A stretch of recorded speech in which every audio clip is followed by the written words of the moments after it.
Hello everyone. Before we start, make sure to like and subscribe to the channel, and leave a comment with where you're from and what time you're watching. That way, YouTube will keep showing you stories just like this one. Now, let's begin. I grew up in a quiet town called Redfield, Minnesota. Not the kind of place you'd expect to be interesting. We had one diner, a gas station that always smelled like burnt coffee, and a population that hadn't changed much since the 90s.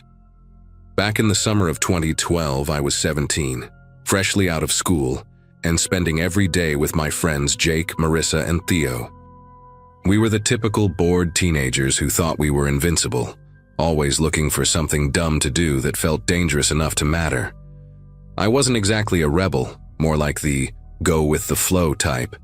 But that summer I was the one who said yes when I probably should have said no.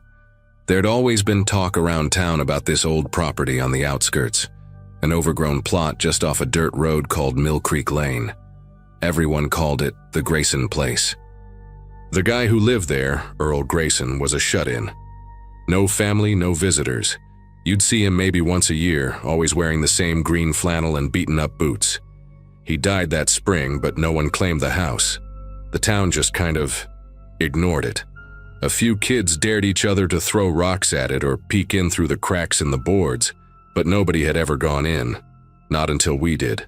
It was Theo's idea. He was always the one pushing boundaries, the kind of guy who'd jump a fence just to see what was on the other side. He said, "If we don't check it out now, they're just gonna tear it down, and we'll never know what's in there." We didn't expect anything crazy, just some creepy furniture. Maybe a raccoon or two. Enough to get our adrenaline going. We went late afternoon, just early enough to have light, just late enough to pretend it was brave. I remember the sky being that dull, humid gray, like it couldn't decide if it wanted to rain or just hang there and sweat. The place looked even worse up close. The front porch was sagging like it was tired of standing, and vines had grown up around the door like they were trying to keep it shut. Inside, it smelled like mildew and something else, something sour and metallic. Dust was thick in the air, catching the sunlight like snow in slow motion. We laughed at first. Jake made fun of a moldy recliner in the corner. Marissa found an old ashtray shaped like a frog and pretended to smoke a twig. It was just weird junk, harmless. But then, down the hall, behind a half-open door that looked like it hadn't moved in years, we found the basement. I don't know what made me go down first. Maybe I just didn't want to look like a coward in front of the others. The steps creaked like they were warning us, and the air got cold fast, like unreasonably cold for a Minnesota summer. We only had the flashlight on Theo's phone, which barely cut through the dark. The walls were lined with peeling wallpaper, and the floor was concrete, cracked in places like it had been hit with something heavy. And that's when we saw it, a pile of what looked like old junk in the corner. But the closer we got, the worse it felt. Like this pressure in the air, like we weren't supposed to be there. There were children's clothes, not just one or two outfits, dozens, folded, some stuffed into plastic bins, some laid out on what looked like an old mattress. Little shoes too, dirty, worn out, and all different sizes. Next to them were toys, like from the 80s and 90s, rusted metal trucks, headless dolls, even a music box that still worked when Marissa accidentally wound it. It played the tune way too slowly, like a dying lullaby. We all just stood there in silence. The smell hit us next, sickly sweet and thick. That's when I noticed the photos. They were taped to the wall in uneven rows, yellowed with age, some curling at the edges. Black and white Polaroids, even some printed on regular paper. Every photo had a kid in it, some smiling, some just staring at the camera with blank faces. No names, no dates, just children. Some were clearly taken outside, others in what looked like this basement. I recognized one of the backgrounds. It was the same corner we were standing in. That was the moment it shifted from creepy to terrifying. We weren't just exploring some weird hoarder's house. This was something else. Jake whispered, "We need to go, now." And we all agreed without saying much. We climbed back up, fast, and Theo slammed the door shut like it could lock whatever was down there inside. No one spoke on the way home. We didn't even look at each other. I remember my hands shaking when I tried to unlock my bike. That night, none of us slept. The next morning, Marissa's mom made her tell her what was wrong. She ended up calling the police. Part of me didn't want to be involved anymore, but I also knew I couldn't just pretend we hadn't seen it. The police didn't exactly roll out the red carpet. At first they thought we were exaggerating or playing some kind of sick prank. But when they finally checked it out, 2 officers, both from the county, they called in backup within 20 minutes. Crime scene tape went up, and the property was sealed off by that evening. None of us were allowed near it again. A week passed before we heard anything official. Theo's dad worked as a dispatcher, and he slipped us a few details he probably wasn't supposed to share. That's how we found out about Earl Grayson's connection to the old missing person cases. Turns out there had been disappearances in the area going back to the late 70s. Mostly kids, mostly unsolved. Everyone thought they were runaways or the occasional custody dispute, but no one had ever looked at Grayson. He was a loner, quiet, and had lived there for over 40 years. No arrests, no reports. Just a weird guy in a crumbling house. They never found any remains, or at least they never told the public if they did. But those photos were real. The town paper ran a small story, barely 3 paragraphs, just calling it an ongoing investigation. Then it all just faded away. For a while, we kept expecting someone to knock on our door. FBI, news reporters, something. But the world didn't stop. No one at school talked about it much.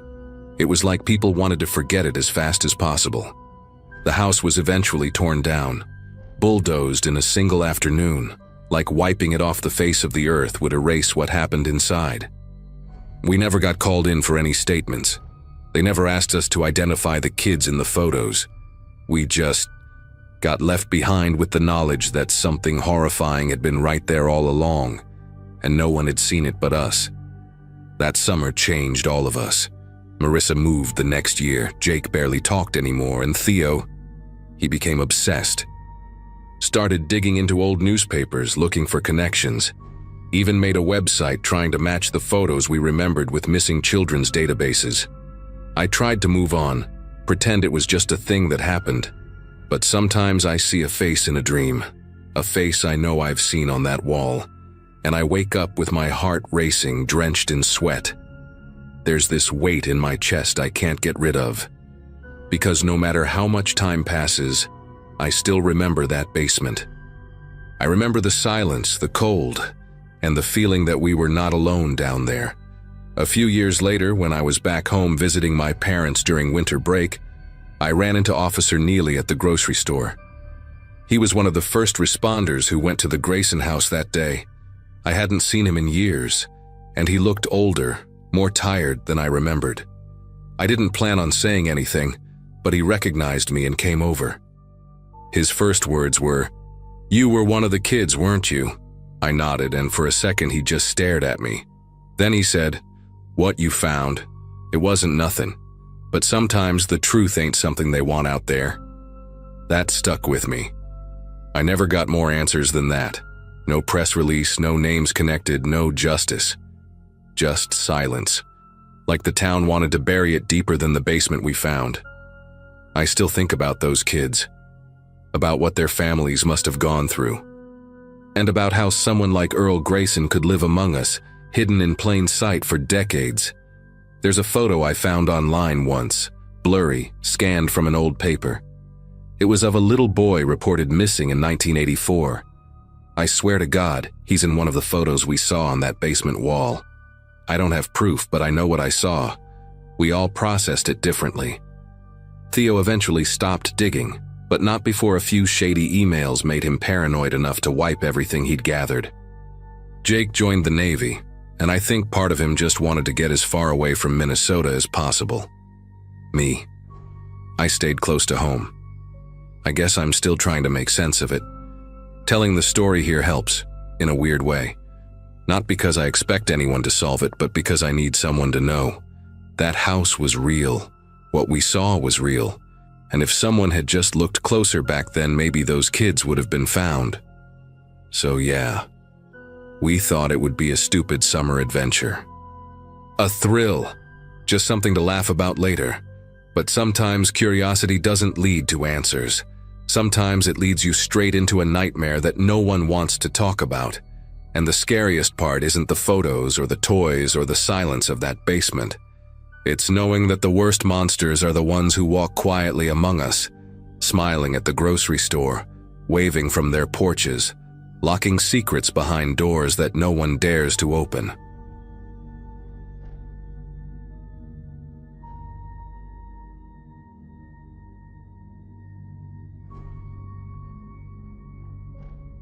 I live in a quiet neighborhood just outside of Asheville, North Carolina. Back in late October of last year, my wife and I had just settled into a slower routine. Our twin boys had recently gone off to college, so it was just the two of us again. Me, 46, working remotely as a systems analyst, and Rachel, who had just picked up part-time shifts at a nearby bakery. We'd moved into that house nearly 8 years ago. It was one of those wooded suburbs. Big front lawns, old oak trees lining the road, and neighbors who wave when they drive by but mostly keep to themselves. Nothing ever really happened out here. That was the whole point of moving. That night I'd fallen asleep on the couch watching reruns of The Twilight Zone. Rachel had already gone up to bed, and the house was dead quiet. I remember waking up suddenly, like when your brain senses something before your ears do. Then came the banging. Not knocking, banging. Aggressive, erratic. I shot up, heart racing, and for a second I thought maybe I dreamed it. But then it came again. 3 heavy pounds on the front door, followed by a shaky voice yelling, "Please, somebody help me, please!" I stumbled toward the front door, stopping a few feet short of it. Through the side window, I could barely make out a figure. A woman, young, maybe in her 20s. She was soaking wet and covered in mud, from her tangled hair down to her bare feet. I called upstairs for Rachel, and she came down wrapped in a robe, squinting through the hall light. "Is that someone out there?" she whispered. "She's screaming," I said. "Says she needs help." We stood there frozen, caught in that strange space between instinct and fear. I remember Rachel clutching my arm and whispering, "Something doesn't feel right." We didn't open the door, not right away. I asked through the door what had happened. The girl, her voice was shaky but urgent, said she'd been attacked in the woods, that someone had tried to grab her, and she barely escaped. "Please," she kept saying. "He's still out there. He had a knife. I ran for miles. Please don't leave me out here." Her story was disjointed, panicked, but something was off. She wasn't crying, at least not convincingly, and she kept glancing behind her like she was waiting for something else to happen. I felt my stomach tighten. Rachel went to get her phone and called 911. While we waited for the police, the girl didn't stop pacing. Every so often, she'd pound on the door again, harder this time, yelling, "Why are you just standing there? Let me in." I told her we'd already called the police, that help was on the way, and that's when her tone shifted. Just slightly. She paused, and for the first time, she looked directly into the small window beside the door. Her eyes were sharp, calculating even. "No," she said softly. "Don't call the cops. They'll just make it worse." My skin crawled. Rachel had frozen halfway up the stairs, phone still in hand, listening. Something about the way the girl said that. It wasn't fear. It was control. I stepped back from the door. It was like a switch had flipped inside me. Up until then, I'd been focused on protecting someone, making sure this girl was safe. But now, suddenly, it was about protecting us. I looked around the living room, scanning for anything I could use if things got ugly. I turned off the front porch light so she couldn't see in as clearly. She noticed. She got louder. She started screaming again, louder than before, full panic mode. But it didn't sound right. Not terrified, just theatrical. Almost like she wanted the neighbors to hear. Like she was trying to draw attention, but not the kind of attention you'd expect. That's when I heard the sound from the side of the house. A quick shuffle, then the unmistakable creak of the gate to the backyard. We have one of those old metal latches that scrapes when it opens. And it had just scraped. I bolted through the kitchen and flicked on the back floodlight. Nothing at first. Then I caught movement, two shadows ducking behind the shed. I didn't say a word. I just turned off the light again and backed away, heart hammering in my chest. I grabbed Rachel's arm as she stepped back down and I said, "We're being set up." The next minute felt like a blur. I told Rachel to lock herself in the bedroom upstairs, grab her phone, and stay away from any windows. I grabbed my old baseball bat from the hall closet. I hadn't used it since my son's high school games, and kept low behind the staircase. The girl was still yelling at the front, now pounding again like she was going to break the damn door down. But I didn't move.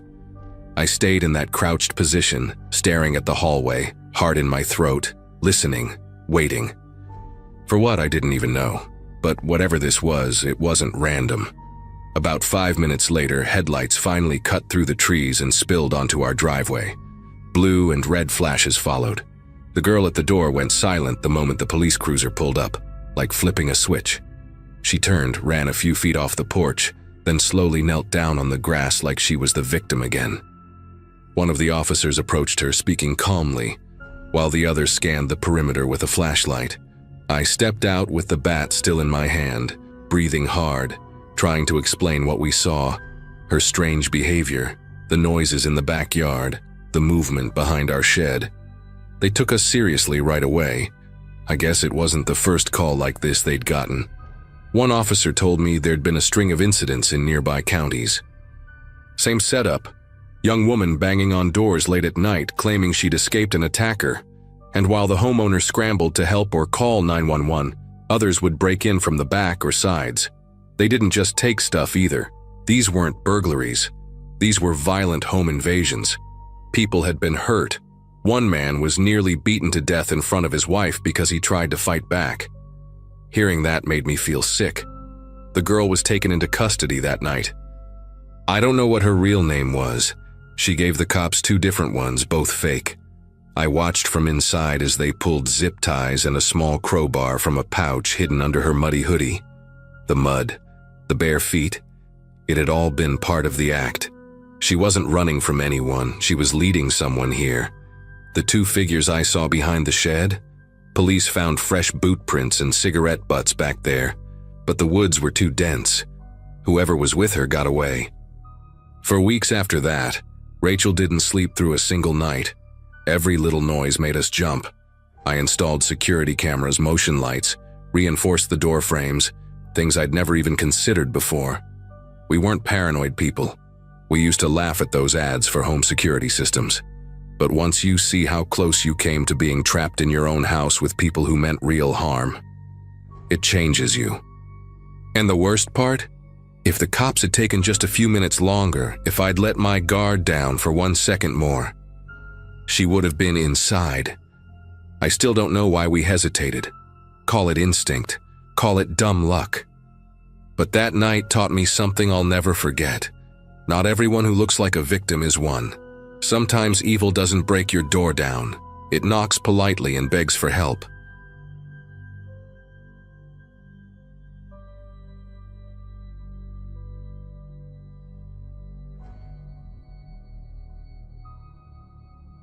I grew up on a modest corn and soybean farm in rural Iowa, just outside a small town called Kellerton. Population barely 500. Back then, in the fall of 2016, I was 16 and my brother Jake had just turned 14. We weren't exactly city kids, so weird animal sounds and dark nights were normal for us. Our closest neighbors were half a mile down the road, and we were used to quiet evenings with only crickets, the wind, and the occasional distant truck. My parents worked long hours maintaining the fields, and most evenings Jake and I were left to do chores and entertain ourselves. It wasn't the kind of place where people locked their doors at night, let alone worried about anything actually dangerous. It all started one Thursday night around mid-October. Jake and I had just finished stacking firewood behind the barn before heading inside. As we were walking back to the house, we heard this quick metallic clink, like something hitting the inside of the barn wall. We both froze.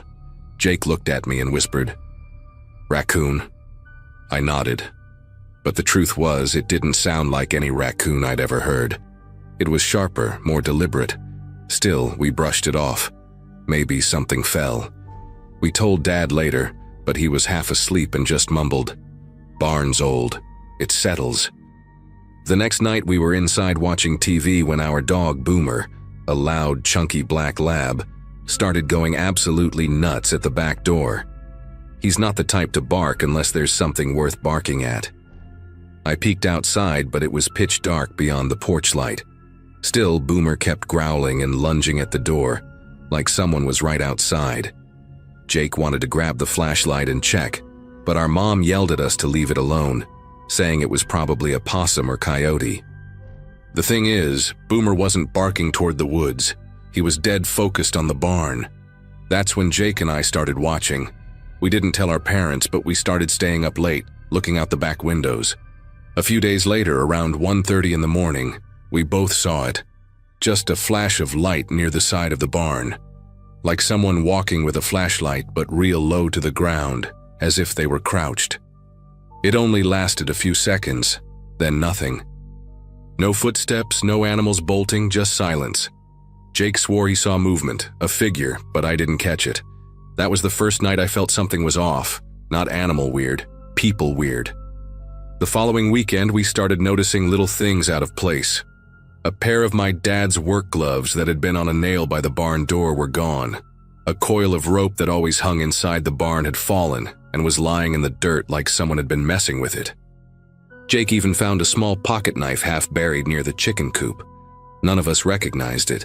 We tried bringing it up again to our parents, but they just said we were being paranoid.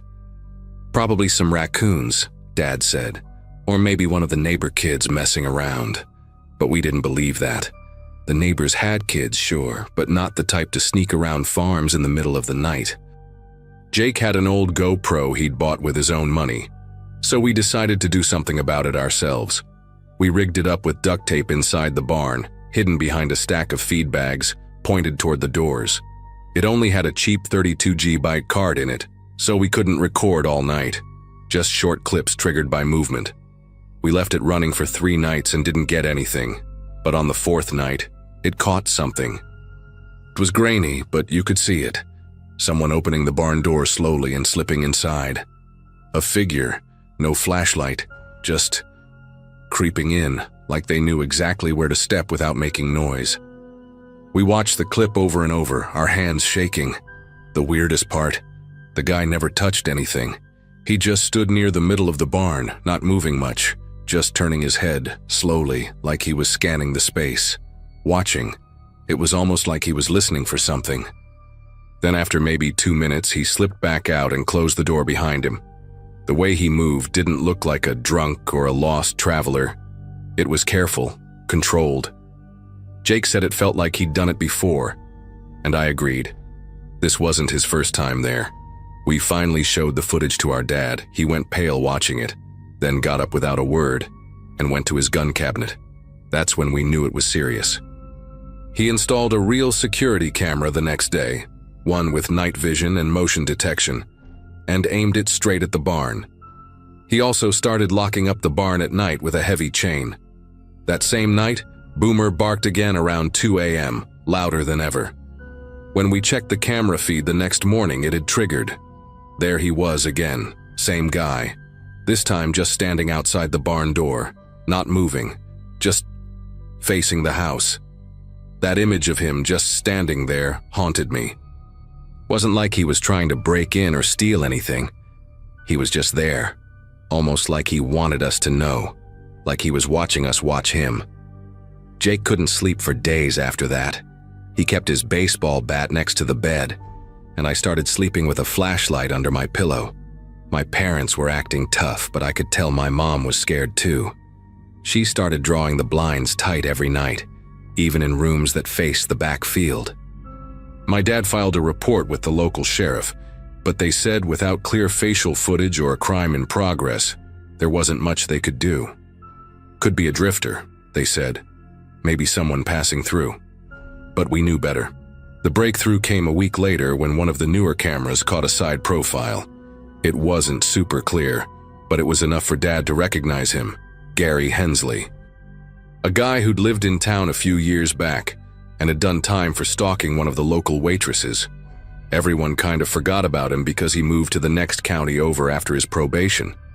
But apparently he was back, and for some reason, he'd decided our barn was worth visiting. We handed the footage over to the sheriff, and this time they took it seriously. They picked Gary up that same week, staying in an abandoned mobile home about 10 miles from us. He had maps of the area. Photos of Barnes, one of our family. That shook me more than anything else. He had printed photos, some from a distance, some clearly taken through a window.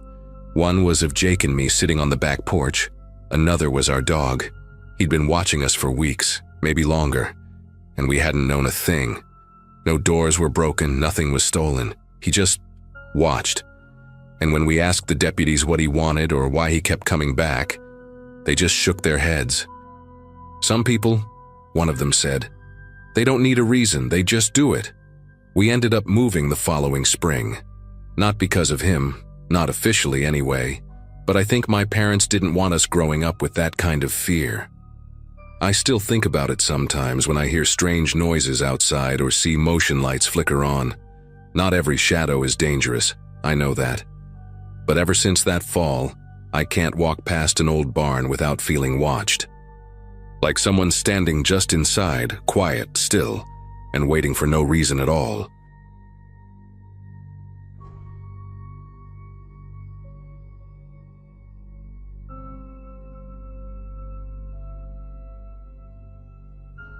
I'm not really one for posting online, but after what happened that morning, I don't know, I've been carrying it around like a weight I can't drop. I live in a small town in Oregon, the kind where everyone waves when you drive by, and the loudest thing you hear at night is the wind in the trees. I've been living here for 6 years now, and I've always felt safe enough to go jogging every morning before sunrise, just like I've done for the last 3 years. My name's Rachel. I'm 34, work from home as a copy editor, and running before the world wakes up was my way of keeping my head straight. That day started like any other, which is what makes it so hard to talk about. You don't expect your routine to turn on you. It was a Tuesday, mid-October, the kind of cold that bites your fingers through gloves but not enough to keep you inside. I had on my usual running gear, leggings, a fleece, and my old Columbia windbreaker. I always jog the same loop, down Birch Avenue, cut through Cedar Lane, and then loop back up Maple Street. It's quiet, well lit, and the sidewalks aren't torn up like some of the others around here. That morning felt normal, but looking back I remember a weird stillness. No other runners, no porch lights. Even the old beagle that always barked at me from the corner fence didn't make a sound. I brushed it off at the time, tightened my ponytail, and picked up my pace. About 15 minutes into the run, I noticed the headlights first.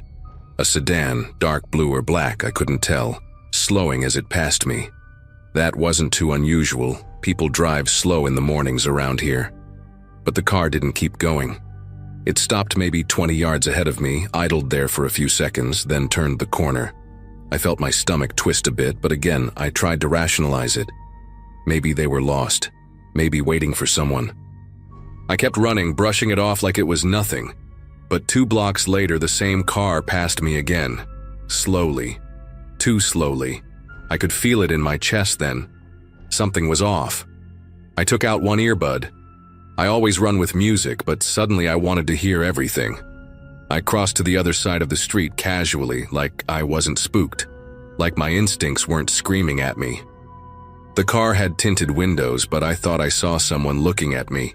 Just the outline of a face through the glare. I felt exposed.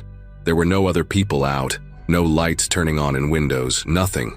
Just me, my breath in the air, and that car creeping along like it was stalking something. I knew every inch of that neighborhood, but for the first time, I felt completely cornered. Without even really thinking, I cut through someone's yard. It was the Watsons' place, neatly trimmed hedges, a ceramic owl on the porch.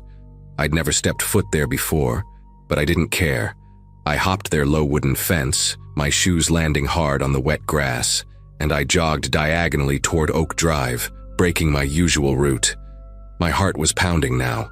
Not from the run, but from something deeper. I didn't look back right away. I didn't want to know if that car had followed me around the corner. I just kept moving, trying not to look like I was panicking, though every part of me was. When I finally turned my head, just a quick glance over my shoulder, the street was empty. No car, no headlights, just stillness again. I slowed to a walk, catching my breath, trying to convince myself I had overreacted. Maybe the car just looked familiar. Maybe it had nothing to do with me. I reached the edge of Oak Drive and hesitated. My gut told me to go home, to stop the jog and just get back behind a locked door. But something stubborn in me, the part that didn't want to feel scared in my own neighborhood, pushed me to finish the last leg of my loop.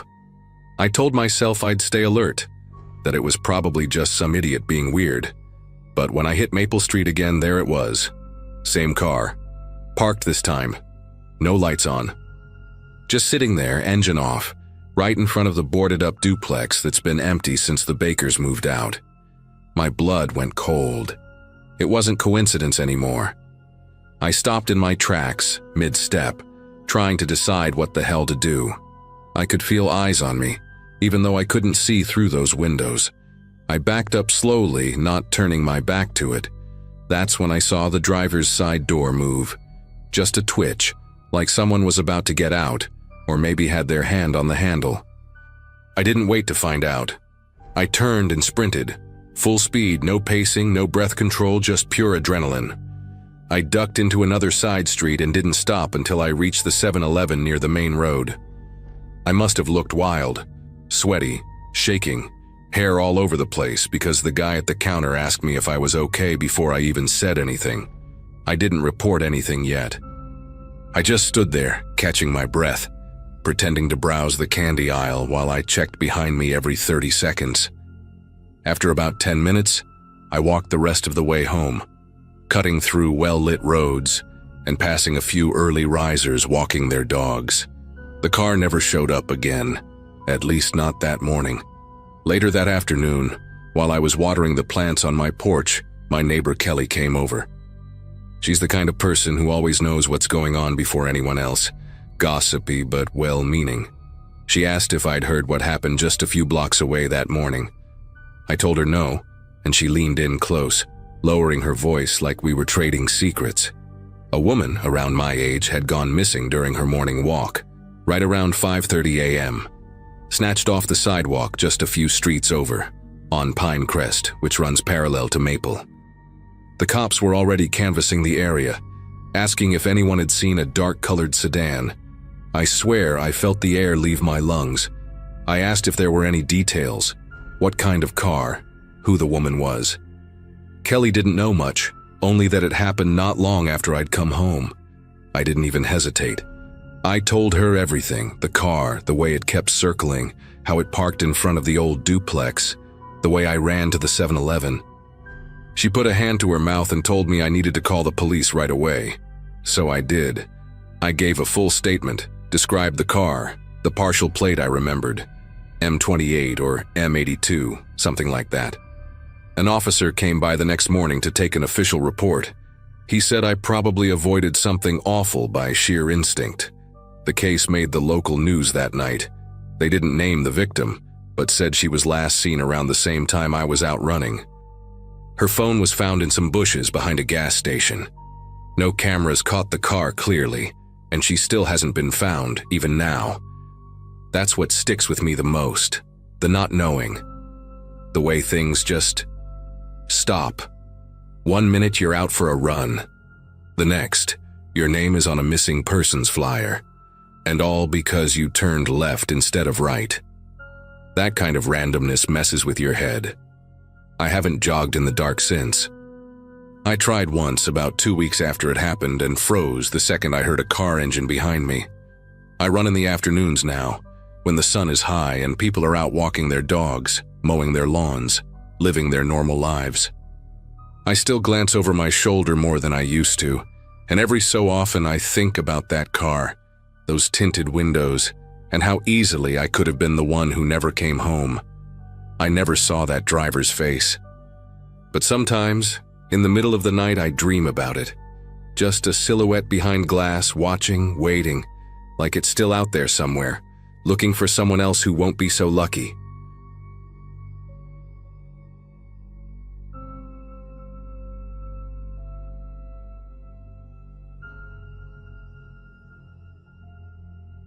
I'm not the kind of guy who usually shares stuff like this online, but what happened to my family last fall still keeps me up some nights. My name's Mark. I'm 39, work in IT, and live in a quiet neighborhood just outside New Hope, Pennsylvania. It's one of those places where everyone waves, lawns are always trimmed, and the biggest drama is when someone's trash can tips over on a windy day. My wife Julie is a school teacher, and we've got 2 kids, Emma 9 and Tyler 6. At the time, things were pretty normal. We were gearing up for Halloween, decorating the porch, arguing over candy, that sort of thing. Nothing about our lives seemed like the setup for something sinister, and that's probably why it hit us so hard. We never saw it coming. It started with a package, small, brown, no return address. It was sitting on our porch one Tuesday afternoon when I got home from work. Julie assumed it was one of my online orders and left it on the kitchen counter. I opened it after dinner, expecting to find maybe a tech gadget I forgot I bought, but inside was nothing. Literally nothing. Just an empty cardboard box, taped up tight, addressed to the Graham family. No sender info, no note, nothing inside but air. We figured it was just a mix-up. Maybe someone typed the wrong address into Amazon. Weird, but harmless. But then it happened again. 2 days later, another box. Same size, same handwriting, same total lack of return info. This time, inside were crumpled up newspapers, local ones, from that week, all bundled together like someone had intentionally stuffed them in. Julie laughed it off, saying maybe a neighbor was pranking us. I kind of agreed. I mean, we live in a town where teenagers still ding-dong ditch for fun. But I remember this uncomfortable little itch I felt in the back of my head when I threw the box away. Something about it didn't sit right. By the end of the week, we'd received 4 more packages. They arrived during the day while we were gone, always left carefully on the porch, each one slightly stranger than the last. One had nothing but dried leaves inside. Another had a single baby sock, pink and not ours. The creepiest was a blank piece of paper with hello typed in the center, all caps. No font, no handwriting, just typed. Like it came off an old typewriter. That night, Julie asked if I thought we should call someone. I said it was probably just a kid messing around, but deep down, I wasn't sure anymore. And what I didn't tell her then was that I had started checking the blinds every time I passed a window. Everything escalated the following Monday. I got home a little earlier than usual, around 4:30, and found another package. But this one wasn't left on the porch. It was wedged carefully into the mailbox. Same brown box, same handwriting. I brought it inside, set it on the dining table, and just stared at it for a few minutes. Julie wasn't home yet, and the kids were at a neighbor's house. I don't know why, but I felt like I shouldn't open it alone. When Julie got home, we opened it together. This time, there were photographs inside. Actual printed photos, maybe 5 or 6 of them. All of them showed our house from the outside. One of them was a shot of Emma playing in the yard. Another showed Tyler getting off the school bus. They'd been taken from different angles, different days, clearly from someone standing far enough away to stay hidden. Julie went completely pale. I could feel my throat tighten. This was no prank, no mix-up. Someone was watching our house, watching our kids. We called the police right then and there. 2 officers came by that evening, looked through the photos and took statements. They agreed it was disturbing, but said there wasn't much they could do without more concrete evidence. They told us to keep the boxes, document everything, and call immediately if anything else showed up. That night I couldn't sleep. I kept getting up to check the windows, look out onto the street. I didn't see anyone. But that didn't help. In fact, it made it worse. The next day, I took off work and installed 2 security cameras, one by the front door, another overlooking the driveway. I even stuck a fake one in the backyard, just in case. That evening, we got another delivery. Same box, This time, the photos were taken at night. One was of our bedroom window, lights off, curtains slightly open. Another was of Julie in the kitchen, washing dishes. The timestamp in the corner said 9:13 p.m. That was the exact time we'd been watching a movie in the living room. Someone had been standing outside our house in the dark, just a few feet away, taking pictures while we were completely unaware. We showed the police again. They took the new evidence more seriously this time. Promised to have someone patrol the neighborhood more frequently, maybe do a few stakeouts, but nothing happened. We didn't see any officers, and the packages didn't stop. They started arriving every day now, sometimes twice. One of them had a photo of Tyler's bedroom window, taken from so close you could see his stuffed animals on the bed. Another had a lock of blonde hair taped to a sheet of paper with the words, "So close," written in red pen. That was the night Julie broke down crying in the hallway while I held her, and tried not to lose it myself. I had no idea what to do, but I knew one thing. Whoever this was, they knew everything about us. The turning point came after one of the officers suggested we ask our neighbors if they'd noticed anything unusual. Strangers, parked cars, anything out of place. So I went door to door, trying to stay calm, trying not to sound paranoid. Most people were sympathetic but hadn't seen anything. But when I knocked on the house 2 doors down, the one with the overgrown hedge and sun-faded mailbox, something weird happened. A guy I barely recognized opened the door. His name was Alan, maybe late 40s, lived alone. I'd seen him a few times over the years, quiet, kept to himself, always wore the same brown zip-up hoodie. When I explained why I was going around, he nodded but didn't say much. Just kind of stared at me, like he was thinking through every word before opening his mouth. I left feeling unsettled. 2 days later, we caught him on our camera. The back camera, the fake one, turned out to be real after all. I had swapped it for a working one the day before, just in case. And at 2:37 a.m., it caught a figure sneaking through the side yard. Hoodie, jeans, thin build. Alan. He was holding a small box in one hand, flashlight in the other, completely casual, like he'd done it 100 times before. I didn't wake Julie. I called the police immediately and showed them the footage. They picked him up that same morning. At first, he denied everything, but when they searched his house, they found stacks of photos, us, the kids, hundreds, some dating back years, boxes labeled with our names. Even a small notebook filled with logs, entries describing when we left for work, what we wore, what time the kids got home. Alan had been watching us for over 3 years. He told the police he felt close to our family, that he liked seeing us safe. He wasn't violent, at least not directly, but his obsession had crossed every line imaginable. He never explained why he started or why he chose us. We'd barely spoken to him. Maybe he saw something in us he wished he had. I don't know. He was eventually charged with stalking and harassment and a bunch of privacy violations I didn't even know existed. He took a plea deal, got time in a psychiatric facility. I've tried not to look into what happened to him after that. Honestly, I don't care. I just wanted him gone. We moved 6 months later. Different state, new jobs, new school for the kids. I still check the mail twice before bringing anything inside. We don't put our names on the mailbox anymore. We keep the blinds shut at night. I don't think Julie's slept through an entire night since. I'm better than I was, but sometimes I'll see a package and feel my heart spike. Even if it's just a box of diapers for my nephew, that fear doesn't go away. It just gets quieter over time. If you're reading this and ever get a strange package on your doorstep, don't wait. Don't assume it's a mistake. Sometimes it's not a delivery error.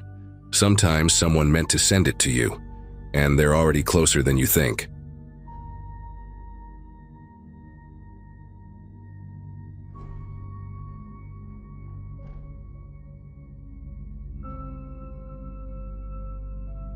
I'm not sure why I've waited this long to talk about this. Maybe because I kept telling myself it wasn't that big of a deal. Nobody got hurt, right? But even now, months later, I still think about what could have happened. I'm Emily, 29, and I'm a nurse in Kentucky. At the time, I'd just finished a string of 3 exhausting night shifts at the county hospital. I was running on cheap coffee and adrenaline, and all I wanted was to get home, shower, and crash. It was late, probably close to 11:30 p.m., when I pulled off onto Route 207 to get some gas at a little station that barely looked open. This wasn't some big chain station, just one of those quiet 2-pump places with flickering lights and an old Pepsi machine that probably hadn't worked since the early 2000s. The kind of place that's dead silent when you turn off your engine. I'd stopped there a few times before on my way home from work. It was never busy, and I liked the fact that it wasn't full of people. That night, the place was empty, just one car parked crooked by the side of the building, no other customers in sight. The store lights were on, but it felt off. Still, I was too tired to care. I locked my doors, got out, and started pumping gas. As I stood there, I noticed the guy behind the counter watching me through the window. I didn't recognize him. He looked pretty young, maybe early 20s, wearing a red uniform shirt and a name tag that I couldn't read from where I was. What struck me, though, was how stiff he looked, like he was frozen in place, just staring. When I finished pumping, I went inside to pay, and he immediately turned away like he hadn't been watching. There was no music playing, no other noise at all, just the hum of a refrigerator and that strange, heavy silence that makes you feel like you walked into the middle of something you weren't supposed to see. He barely looked at me when I walked up to the counter. His hands were shaking slightly as he took my card. No small talk, no "have a nice night," nothing. Just silence. When he handed me the receipt, his fingers brushed mine and he slipped me a small folded piece of paper, barely bigger than a Post-it. He didn't say a word. His eyes flicked toward the back room, a single unmarked door behind the counter, then back to me. I didn't react. I just took my receipt and the note like it was normal, turned around, and walked out of the store as calmly as I could, trying not to let my heartbeat show on my face. As soon as I got back to my car, I locked the doors and turned on the interior light. I unfolded the paper with trembling fingers. It was handwritten in messy, slanted letters. "Please call 911. Someone dangerous is in the back room. Don't say anything. Just go." My stomach dropped. I read it twice to make sure I hadn't misunderstood. Suddenly, the quietness of the night felt suffocating. My eyes darted toward the store, half expecting someone to burst out of that back door. But everything was still. I didn't turn the engine on yet. I was scared the noise might trigger something. I grabbed my phone and dialed 911 with my thumb shaking so bad I hit the wrong number twice. The dispatcher picked up quick. I kept my voice low, explained where I was, what had just happened, and that the clerk had passed me the note. She asked if I could still see him, and I said yes. He was behind the counter, pacing now, nervously glancing over his shoulder like he was expecting something. She told me to stay put and keep my doors locked. "Officers are already en route," she said. "Do not go back inside." Like I needed that warning. I wasn't going anywhere. I slouched low in my seat, hands on the steering wheel like I was bracing for something to happen. A part of me kept thinking, what if the guy in the back already knows what he did? What if he saw the note? About 5 minutes later, 2 patrol cars pulled up, lights off. One officer approached my window and I rolled it down just a crack. I handed him the note. The other officer went inside with his hand on his holster. I watched it all unfold from the car. The store door creaked open, and the officer disappeared inside. I couldn't hear anything, but it felt like time had slowed down. A few minutes passed. Then they brought someone out. He wasn't in uniform, just a tall man in jeans and a black hoodie, with stringy hair and a blank stare. He didn't resist or make a scene. He just walked like he didn't care what happened next. The second cop stayed behind with the clerk, who looked like he was about to collapse. They kept me there to take a statement. I told them everything I saw, the note, the way the clerk had acted, what I'd noticed. The officer who spoke to me nodded the whole time, then said something that still sticks with me. "You probably saved that kid's life tonight." Turns out the guy they arrested had an active warrant out in 3 states: armed robbery, attempted kidnapping, and assault. He had ducked into the gas station hours earlier, and forced the clerk to let him hide in the storage room. They found duct tape, zip ties, and a kitchen knife stuffed in a backpack behind the counter. The clerk, his name was Jesse, had only been working there for 3 weeks, and that was his third shift alone. After everything calmed down, I sat in my car for a long time before driving off. I didn't even realize how tight I'd been gripping the steering wheel until my knuckles started to ache. The whole way home, I kept replaying the moment he handed me that note. How casual it looked to anyone watching, like he was just giving me a receipt. But it wasn't casual. That was a plea. And he took a massive risk trusting a stranger to not freak out or blow his cover. I kept wondering, what if I hadn't read the note right away? What if I'd gone back in to ask him what it meant? That possibility still makes my skin crawl. The next day I couldn't stop myself from checking the local news. There it was. Fugitive caught at rural gas station after employee sends note to customer. They didn't mention my name, but I knew it was me. The article said the suspect had escaped capture earlier that week and was believed to be traveling through small towns. That gas station just happened to be his stop. A random choice. And I just happened to be the person who showed up at the right time. They said Jesse was shaken but okay, and that he wouldn't be working the night shift anymore. I don't blame him. Honestly, I don't know how he held it together. Since then, I've driven by that gas station maybe once or twice, but I've never stopped there again. I can't. Every time I see those flickering lights or that crooked Pepsi machine, I get a tightness in my chest like something invisible is pressing down on me. And I know how lucky we both were that night. It could have gone a dozen different ways, most of them bad. I guess that's why I'm writing this now. Not for attention or sympathy, but because sometimes the most terrifying moments come out of nowhere, from places you think are boring and forgettable. Places like a silent gas station on the side of a dark rural road. To this day, I don't know what made Jesse decide to hand me that note. Maybe I looked calm. Maybe I looked like someone who would listen. Or maybe he was just desperate enough to try anything. I never saw him again after that night, but I hope he's doing all right. I think about him every now and then, and whenever I stop for gas late at night, I always scan the place first. The windows, the parking lot, the shadows behind the counter, because now I know, monsters don't always kick down your door. Sometimes they're already in the back room, waiting quietly while the world outside keeps driving by.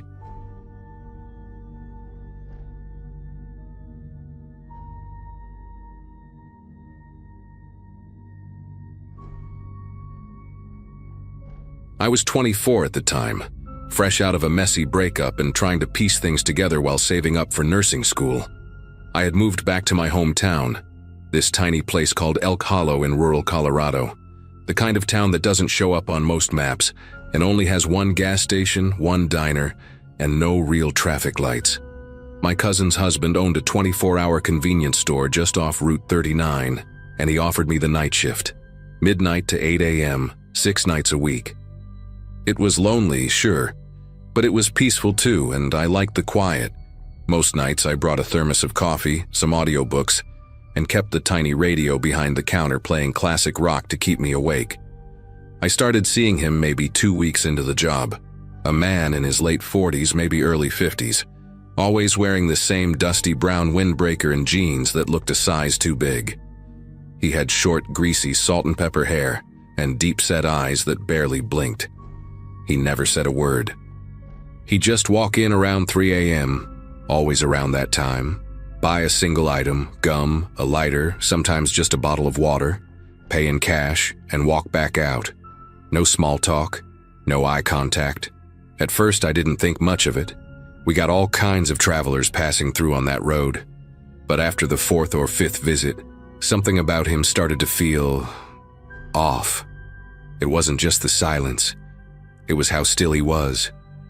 Like he barely moved his arms when he walked, and how he never looked at the shelves, just walked straight to whatever he was going to buy, like he'd already scoped the place out beforehand. I started feeling this strange tension in the air every time he entered, like the temperature in the store would drop. Once, I pretended to be on the phone when he came in, hoping it'd make him feel less comfortable sticking around. It didn't faze him at all. He bought his bottle of water and left like always. No reaction. That night I caught myself checking the security cameras more than usual, just in case. One morning, after a quiet shift, I stepped outside to lock the front door, and that's when I saw him again.